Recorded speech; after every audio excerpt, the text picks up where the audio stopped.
तीन रसों का जिक्र आपके सामने करना चाहता हूँ, जैसे मल्लागुड़ा, मोहम्मद नगर, औस नगर और रियासत नगर, ललिताबाद, कंचनबाग, कल्लीकर गेट, शास्त्रापुरम, इन इलाकों का मैं दौरा किया। लोग जो उम्मीदवार हैं उनका काम ये होता है कि बड़ा सा ढोल बाजा 10-20 लोगों को लेके आगे ढोल पीटते हुए चलते हैं, पीछे से लीडर फूल पहनते हुए चलता है। मैं बोला इलेक्शन का मतलब समझ में नहीं आ रहा, मैं हमेशा देखते आ रहा हूँ। और जो लीडर आता है उसके आगे पीछे 10-50 मोटरसाइकिल और आगे बड़े बड़े इतने मोटे मोटे फूल के हार, वो फूल के हार पहनते जा रहा है और सलाम करते हुए आगे जा रहा है। मेरे को तो समझ में नहीं आया, मेरा सिस्टम बड़ा चेंज है। मेरे को फूल के हार, ढोल बाजा ये सब चीजें नहीं चाहिए। मैं आवाम के बीच गया, एक एक घर पे धक्का मारा, उनसे मिला, उनके जो प्रॉब्लम थे वो पूछा, उसे लिखा, उसे फोन में रिकॉर्ड किया। जहाँ पे औस नगर, मोहम्मद नगर, जहाँ पे इतने बुरे हालात है लोगों के, पीने के लिए पानी नहीं है उनके पास, कई सालों से वो उस बस्ती में रह रहे हैं। 1.5-2 करोड़ रुपए में पानी की टैंकी गवर्नमेंट की बन सकती है, मगर गवर्नमेंट की पानी की टैंकी बनाए तो उनको पीने का पानी मिल जाता। फिर वो वोट दे जाते हैं आपको, इसलिए वो अगर तड़पते रहे तो वोट डालते रहेंगे। टैंकरों में थोड़ा थोड़ा पानी डालो ताकि उनका काम कैसे भी निकल जाए। अगर उनको मुकम्मल उनकी पानी की टैंकी दे दिए और मुकम्मल उनके रोड दे दिए, एक रोड को हर 4 साल में एक 25% बनाया जा रहा है, फिर एक 2 साल 3 साल में 25%, इस तरीके से वो इंस्टॉलमेंट में वहाँ पे डेवलपमेंट बनाया जा रहा है। और वहाँ के जो एरिया के कॉर्पोरेटर्स हैं उनका हर चीज में कमीशन है। मैं बोला ये उसके भी कमीशन, वोट डालना उसके भी कमीशन, घर बनाना उसके भी कमीशन। अगर उन्हें कमीशन नहीं दिया तो फिर बंदिया वाले आकर उसका काम रोकेंगे। बेचने वाले कौन? कॉर्पोरेटर साहब। ठीक है, बहुत अच्छा है। मैं तो आगे बढ़ते चले गया। मैं जैसे जैसे लोग से मिलते जा रहा हूँ, मेरे साथ कोई 100-200 अपनी मोटरसाइकिल लेके नहीं, मैं पैदल 5 घंटे घूम रहा हूँ हर इलाके में। मैं मेरे बेटों को, मेरे भाइयों को, मेरे भतीजों को, मेरे रिश्तेदारों को लेकर घूम रहा हूँ। उसकी वजह यह है मैं नौजवानों को बुला के मेरे साथ इस वजह से लेकर घूम नहीं रहा हूँ। उनके कॉलेज खराब, उनकी पढ़ाई खराब, कोई बिजनेस करता तो बिजनेस खराब, कहीं नौकरी करता तो नौकरी खराब। अगर एमएलए बनूंगा तो मैं बनूंगा, वो बेचारे तो खाली अपनी औकात खराब करेंगे। इसलिए मैं बोला भाई तुम्हारा मालिक लोगों की खिदमत करने के लिए आगे बढ़ रहा है, तो सबसे पहले तुम्हारा कॉलेज छोड़ो। मेरा बड़ा बेटा ग्रेजुएट है, वो आगे कनाडा जाना चाह रहा है। बोला बेटा ये साल नहीं तो अगले साल चलेगा, तू मेरा साथ दे। दूसरा बेटा अभी ग्रेजुएशन कंप्लीट कर रहा है, तो बोला बेटा तू थोड़े दिन मेरा साथ दे, फिर बाद में तू ग्रेजुएशन कंप्लीट कर ले। तीसरा बेटा इंटरमीडिएट कर रहा है, उसको बोला बेटा तू मेरा साथ दे और आगे भी तू कर ले। चौथा बेटा मेरा 7th क्लास में है, वो भी मेरे साथ फिर रहा है। आज थक गया, बोला आज मैं आपका साथ नहीं कर सकता। दूसरे मेरे जो रिश्तेदार है, मेरे भाई है, भांजे हैं, भतीजे हैं, उनको लेकर मैं अपना काम कर रहा हूँ। मैं पैसा खर्च करके उसको दो 5,000 इसको दो 2,000 इसको दो, कभी नहीं करूँगा, क्योंकि मेरे को हराम का माल चाहिए नहीं। अगर इलेक्शन में आज मैं टूटा स्टेज डाल के ठहरा हूँ, क्योंकि मेरे दादी पे सारा स्टेज चला, मैं अगर फुल डिकोरेशन करके अगर स्टेज लगाऊँ तो कल 100% में निकालना पड़ेगा। इससे आज से ये सबसे जहाँ इनका काम रहेगा वहाँ से पैसे लोग के खाना पड़ेगा। मैं कसम खा के कहता हूँ, कभी ना हराम खाया ना इंशाअल्लाह मरते दम तक कभी हराम खाऊंगा। जो हराम खाता है उसका बदन जहन्नुम में जाता है, मैं बदन अपना कभी नहीं जलाऊंगा। इस वजह से इस टाइम में आया हूँ।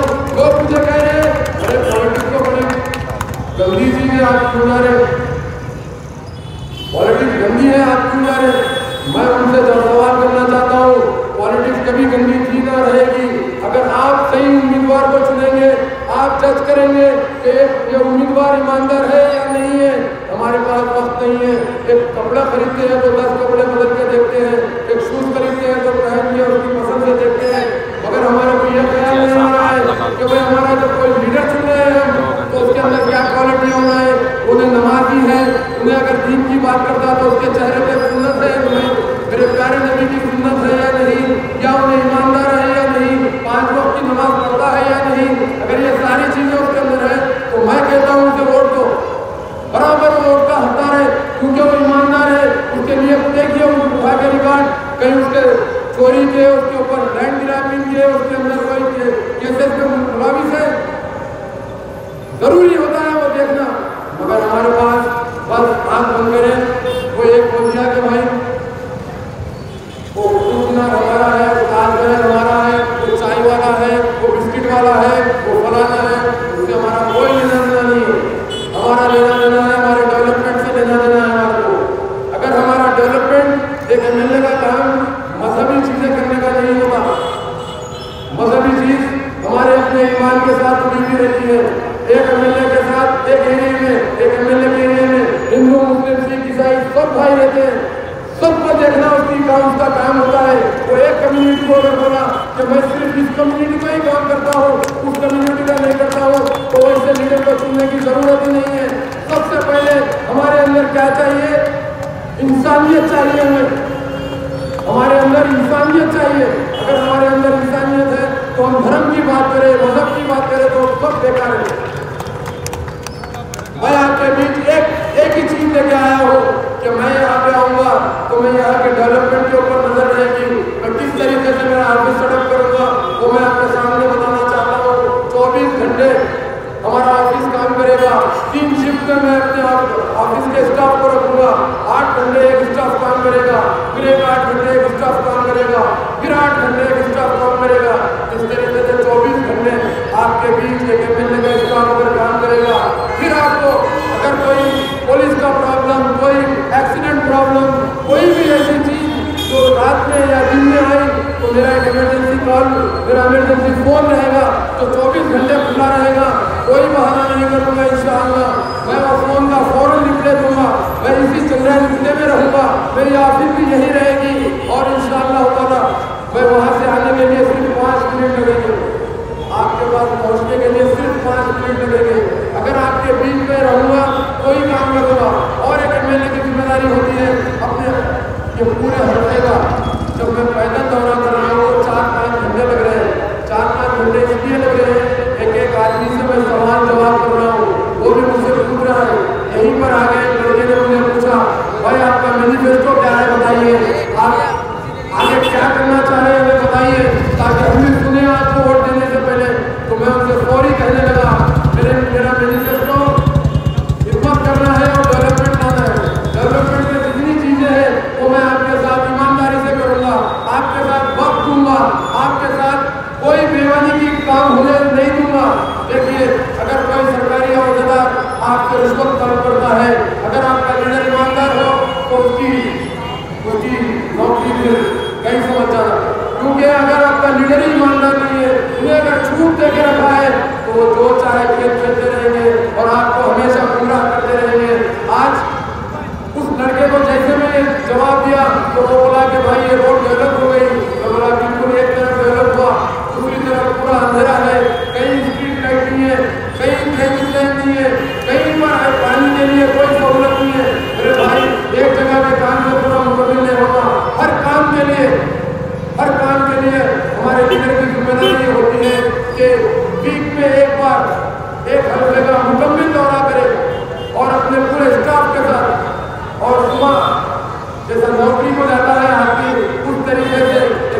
शादियाँ करके और कर्जे लेके और प्रॉब्लम, यानी कि हमारे पास सिर्फ और सिर्फ एमएलए चुनने का एक ही मकसद समझ गए हम लोग कि भाई बड़ी तकलीफ कर लो, लोगों को भड़का दो, लोगों से नारे वसूल कर लो और किसी को बुरा बोल दो।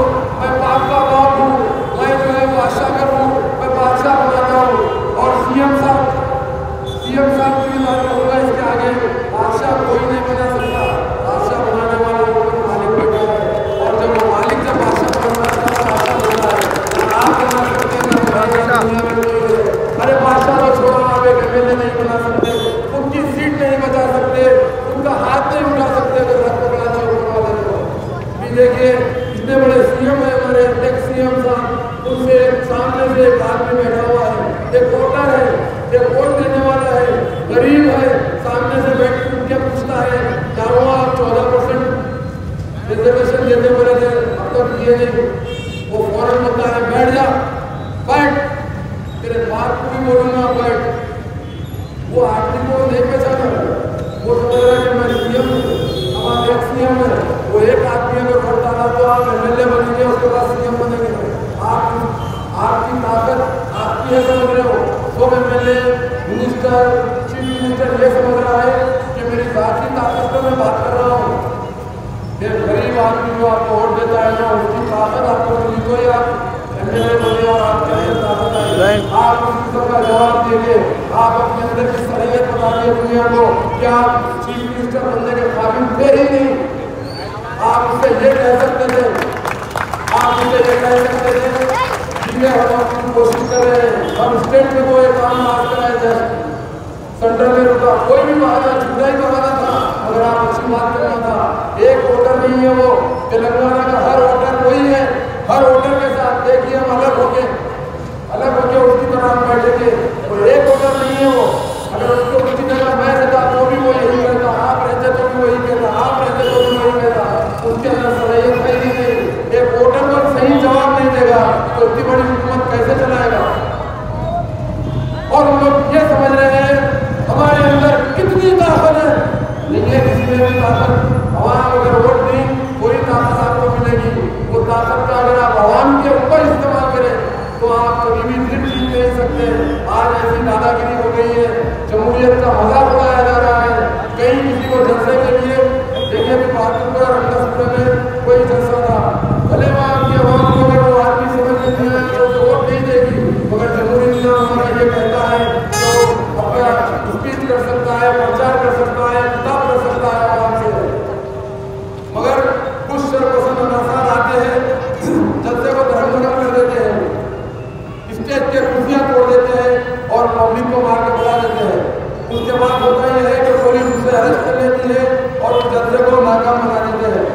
मैं पूछना चाहता हूँ ये लोग प्लान बनाने वालों से, वो जो काम आप कराए हैं, आपके बेटों को भेज के कराओ, आपके रिश्तेदारों को भेज के कराओ, आपके पूरी रिश्ते जो है भेज के कराओ।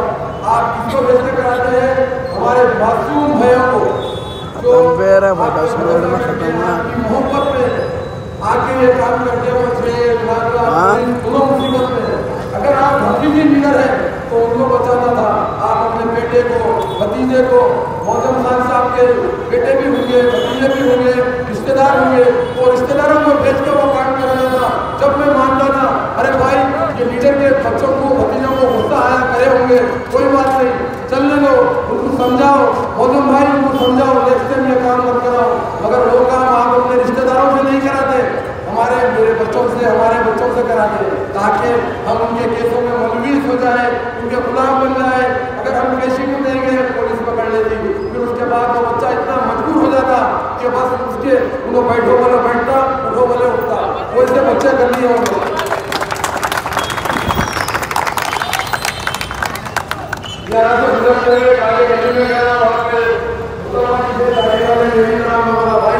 सलाम वालेकुम, बोले इधर बताओ आप, नहीं मैं अपने अच्छी बात है, ये खंडवा उतारा, भाई बहन देखेंगे तो सलाम करके जाता हूँ आपको। खंडवा उतार के खरीद गया, सलाम करा, हाथ नहीं मिलाया उन्होंने, चलो ठीक है भाई जाने दो, हाथ नहीं मिला रहे मैं चले जाता हूँ। बोले भाई जाना चाह रहा हूँ तो बोले इधर से नहीं जाना, उधर से जाना। मैं बोला मेरा रास्ता कोई नहीं रोक सकते, तुम तो अभी कुछ है ही नहीं, तुम्हारे जो बड़े हैं उन्होंने नहीं रोक सकते, उनके बड़े नहीं रोक सकते, उनके मेरे को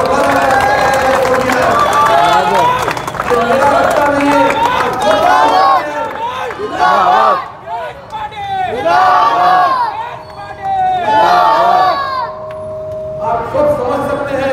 कोई 8 घरे आदमी आगे किसी के सामने नहीं बैठता। अगर सामने बड़ा पहलवान है तो उससे बड़ा पहलवान आता है तो अल्लाह ताला जैसे लोग थे उसके ऊपर वैसे आदमी को आपके सामने लाके ठहरा है। कोई आप कमजोर आदमी आगे आपकी क़यादत करना नहीं चाह रहा है। ज़बान से, दिमाग से, बॉडी से, हर चीज से मैं बता रहा हूँ। 7 एमएलए के अंदर भी वो सहनी है। एक एमएलए कहता है कि आज जो वो लोग आए कैसा है यहाँ पे, उनको चप्पल से मार के बढ़ाओ। ये इलेक्शन कर रहे हैं आप, चप्पल से मारने का इलेक्शन है आपका। शर्म आनी चाहिए ऐसे लोगों को। उनको ये चाहिए कि आवाज के बीच जो भी लोग हैं, देखिए यहाँ पे टीआरएस है, बीजेपी है, एमआईएम है और कांग्रेस है और 10 आजाद उम्मीदवार है। 10 आजाद उम्मीदवार किसके हैं? 8 तो एमआईएम के हैं। मैं खुदा को दे गवाह हूँ क्योंकि नॉमिनेशन जब मैं डालने गया तो 8 उम्मीदवार शुरू लगा रहे हैं लोग। तो उनके काटा इस्तेमाल करते होंगे फोकस करने के वास्ते में। अरे ये गंदगी छोड़ दो। हमारी मिसाल भी तेलंगाना में नहीं, इंडिया में देना। मैं कहता हूँ एक वोट दो मेरे को, फोकस वोट कोई ना दे। फोकस वोट देना गुनाह है। इससे पहले ना आप लोग ये कानून से किसी की जबान से सुने ही नहीं होंगे। सिर्फ फोकस वोट डालने से हम ये समझ रहे कि हमारा काम अच्छा चल रहा। मगर ये सोचो एक बार, कोई धर्म कोई कानून इजाजत नहीं देता फोकस वोट डालने की। एक वोट का ऐलान करो बोला मैं असद भाई को, मैं बोला असद भाई मैं ऐलान कर रहा हूँ, आप भी एक ऐलान कर दीजिए ताकि हमारे इलाके का इलेक्शन पुरअमन हो। देखिए अगर जिसका वोट नहीं डाला तो पुलिस भी सुकून से बैठेगी, वहाँ के ऑफिसर भी सुकून से बैठेंगे। ये जो आप 10-8 डमी कैंडिडेट जो लगाए उसकी आपको जरूरत नहीं पड़ेगी। मेरे से भी कहा गया आप भी 1-2-3 कैंडिडेट लगा लो ताकि उनके कार्ड यूज करके आप अपने लोगों को काम करा सकते हैं। मैंने कहा मैं जैसा मेरे मजहब की पैरवी और इज्जत करता हूँ वैसे ही आगे संविधान की भी इज्जत और पैरवी करता हूँ।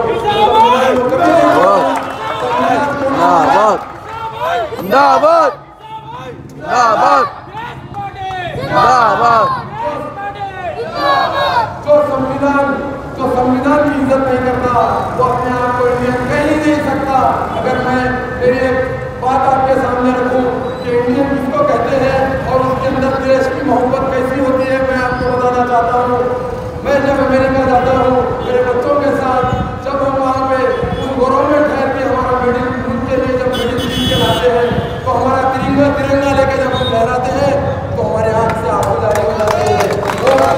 तो सफर का मौका, वो हमारी मोहब्बत, वो हमारे देश की लगन वहाँ जाने के बाद मालूम होती है। वो ये नहीं पूछता तुम कौन है, तुम्हारा कौन सा धर्म है।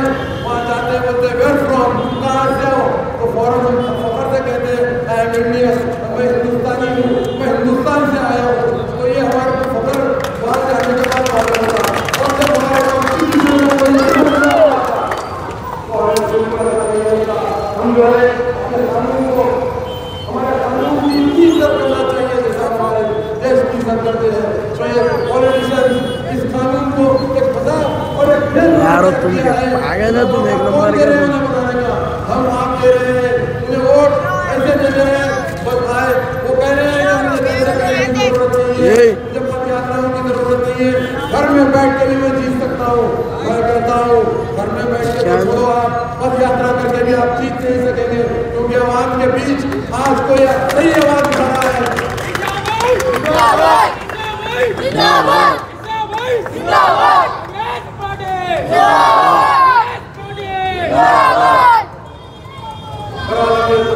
तकरीर यहाँ लंबी होते जा रही है। मैं यहाँ पर तकरीर को 5 मिनट के अंदर ही खत्म करूँगा क्योंकि मैं संविधान की इज्जत करता हूँ मगर मैं कभी एक बार भी पूछ सकते हैं आप पुलिस से 5 मिनट पहले मेरा जलसा खत्म कर देता हूँ। अगर यात्रा निकलती है तो 10 मिनट पहले यात्रा खत्म करता हूँ। और पुलिस कहती है कि भाई आप जैसे पद यात्रा खत्म होते ही गाड़ी के पीछे 25 गाड़ियाँ 30 गाड़ियाँ चलते, मैं सीधा बच्चों से कहता हूँ जो भी मेरे हाथ तक बच्चे रहते हैं उनको बोलता हूँ आप लोग पहले चले जाओ, मैं अपनी गाड़ी में अकेला बैठ के चले जाता हूँ। और मैं आपसे कहता हूँ जो जन्नत का तलबगार होता है उसे इस दुनिया में डराने वाला पैदा ही नहीं होता। अगर वो मर भी जाए तो जन्नत में जाएगा, अगर जिया और नेकी करेगा तो भी जन्नत में जाएगा। इसी मकसद से आपके बीच आया हूँ। मजहब को एक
इंशाल्लाह ईमानदारी से आपका हर वो चीज़ मैं आप तक पहुँचा दूँगा।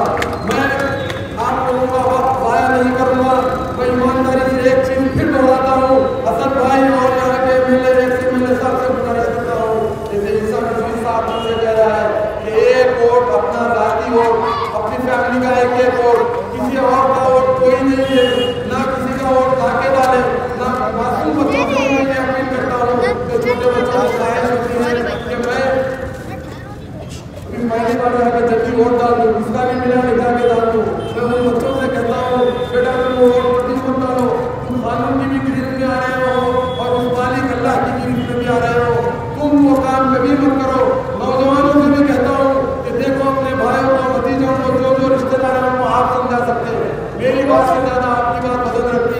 तुम भतीजे को बनेंगे बेटा देखिए मत कर, वो नहीं करेगा। मेरे कौम का दर्द रखने वालों को मैं ये कहता हूँ कि मेरे कौम के बच्चों को बचा लो, ये पुलिस वालों से बचा लो, क्योंकि तुम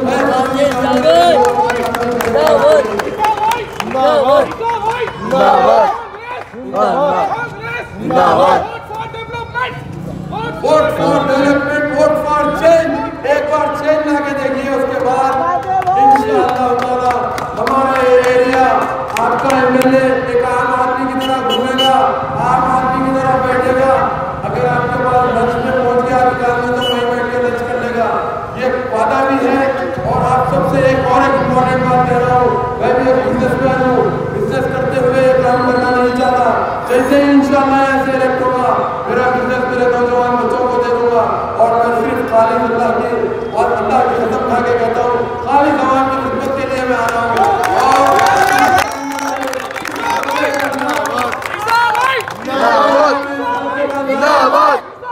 दिल्ली तक जाएगा और इंशाअल्लाह ताला मैं कोई फर्जी बात, झूठी बात, हराम का माल खाने वाला मैं जरूर ही नहीं। अगर मैं खाने वाला होता तो अब तक खरीदार खरीद चुके होते। वो लोगों का उठा उठा के